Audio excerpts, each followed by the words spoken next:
নমস্কার, আমি কেয়া। আজকে চলে এসেছি আর একটা নতুন ভিডিও নিয়ে। আগের একটা ভিডিওতে আমি দেখিয়েছিলাম যে কিভাবে পদ্ম পুকুর বানাতে হয় মাটি দিয়ে।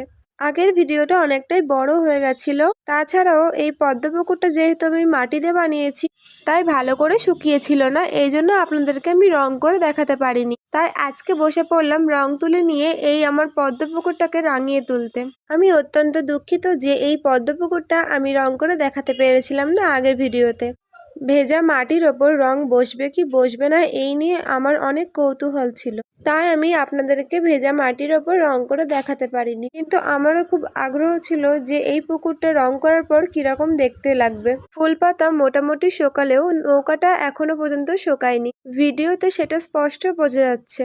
আগের একটা ভিডিওতে যখন আমি এই মাটিতে পদ্ম পুকুরটা বানিয়েছিলাম, তখন আমি এই পদ্ম ফুল, পদ্ম পাতা আর নৌকাটিকে ভেজা কাদা মাটির সাহায্যে আটকে দেখিয়েছিলাম। কিন্তু আমি যে ভুলটা করেছিলাম সেই ভুলটা আপনারা কখনোই করবেন না।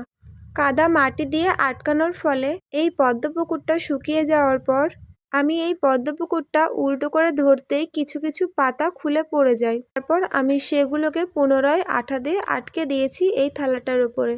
সারা রাত শুকানোর পরে আজ সকালে বসে পড়লাম এই পদ্ম পুকুরটাকে রাঙিয়ে তুলতে। যেহেতু পাতাগুলো শুকনো ছিল তাই পড়ে ভেঙে যায়নি। যাই হোক, আপনাদের সাথে কথা বলতে বলতে আমার এই পদ্ম পুকুরটা রং করা হয়ে গেছে। আমার বানানো এই পদ্ম পুকুরটা আপনাদের কেমন লাগলো অবশ্যই আমাকে কমেন্টে জানাবেন। আর ভিডিওটা প্রথম থেকে শেষ পর্যন্ত দেখার জন্য অসংখ্য ধন্যবাদ। আমার চ্যানেলে আপনি যদি নতুন হন অবশ্যই আমার চ্যানেলটিকে আপনি সাবস্ক্রাইব করবেন। আর ভিডিওটা ভালো লাগলে অবশ্যই একটা লাইক করবেন। আজকের মতো টাটা, দেখা হচ্ছে নতুন ভিডিও নিয়ে।